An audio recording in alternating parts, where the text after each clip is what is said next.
ಚಾಮುಂಡಿ ಬೆಟ್ಟದ ಐತಿಹಾಸಿಕ ಏಕಶಿಲಾ ನಂದಿ ವಿಗ್ರಹಕ್ಕೆ ಅದ್ದೂರಿಯಾದ ಮಹಾಭಿಷೇಕ ನೆರವೇರಿದೆ. 500 ವರ್ಷಗಳ ಪಾರಂಪರ್ಯ ಹೊಂದಿರುವ ಈ ಮಹಾಭಿಷೇಕವನ್ನ ನೋಡುವುದಕ್ಕಾಗಿ ಬೆಟ್ಟದ ಗ್ರಾಮಸ್ಥರು ಹಾಗೂ ನೂರಾರು ಭಕ್ತರು ಹೆಚ್ಚಿನ ಸಂಖ್ಯೆಯಲ್ಲಿ ಆಗಮಿಸಿ ವಿವಿಧ ಬಣ್ಣಗಳಲ್ಲಿ ಕಂಗೊಳಿಸಿದ ನಂದಿಯನ್ನ ಭಕ್ತಿ ಭಾವದಿಂದ ಕಣ್ಣಾರೆ ಕಂಡರು. ಬೆಟ್ಟದ ಬಳಗ ಚಾರಿಟಬಲ್ ಟ್ರಸ್ಟ್ ಆಯೋಜಿಸಿದ್ದ 20ನೇ ವರ್ಷದ ಮಹಾಭಿಷೇಕಕ್ಕೆ ಬೆಳಗ್ಗೆ 10:01ಕ್ಕೆ ಸುತ್ತೂರು ಮಠದ ಶಿವರಾತ್ರಿ ದೇಶಿಕೇಂದ್ರ ಸ್ವಾಮೀಜಿ, ಆದಿಚುಂಚನಗಿರಿ ಮಠದ ಸೋಮನಾಥಾನಂದ ಸ್ವಾಮೀಜಿ ಹಾಗೂ ಹೊಸ ಮಠದ ಚಿದಾನಂದ ಸ್ವಾಮೀಜಿ ಪೂರ್ವಕ ಚಾಲನೆ ನೀಡಿದರು. ವಿಗ್ರಹದ ಅಂಗಳದಲ್ಲಿ ಬಿಲ್ವಪತ್ರೆ ಗಿಡವನ್ನ ನೆಟ್ಟು ಪೂಜೆ ಸಲ್ಲಿಸಿದ ನಂತರ ನಂದಿಯ ಮೇಲ್ಭಾಗದಲ್ಲಿ ಸಿದ್ಧಪಡಿಸಿದ್ದ ಅಟ್ಟಣಿಗೆಯಲ್ಲಿ ನಿಂತು 38 ವಿಭಿನ್ನ ಬಗೆಯ ಅಭಿಷೇಕಗಳನ್ನು ನೆರವೇರಿಸಲಾಯಿತು.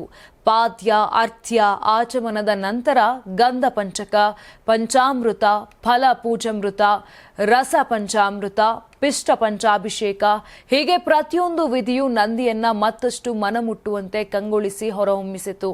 ಹಾಲು, ಮೊಸರು, ತುಪ್ಪ, ಜೇನು, ಸಕ್ಕರೆ, ಕದಳಿ, ದ್ರಾಕ್ಷಿ, ಬೇಲ, ಖರ್ಜೂರ, ಸೌತೆಕಾಯಿ, ಎಳನೀರು, ಕಬ್ಬಿನ ಹಾಲು, ನಿಂಬೆ, ಎಳ್ಳೆಣ್ಣೆ, ಪಾಯಸ, ಗೋಧಿ, ಕಡಲೆ, ಹೆಸರು ಹಿಟ್ಟು, ದರ್ಬೆ, ಪತ್ರೆ, ಕೇಸರಿ ಮತ್ತು ಪುಷ್ಪ ಮೊದಲಾದ ವಿವಿಧ ದ್ರವ್ಯಗಳಿಂದ ಅಭಿಷೇಕ ನೆರವೇರಿಸಲಾಯಿತು.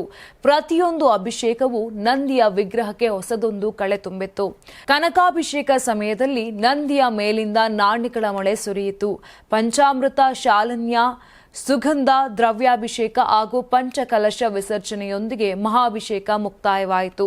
1.5 ಗಂಟೆ ನಡೆದ ಈ ವಿಧಿವಿಧಾನ ಭಕ್ತರನ್ನ ಆನಂದ ಮತ್ತು ಭಕ್ತಿ ಭಾವದಲ್ಲಿ ತೇಲಿಸಿತು.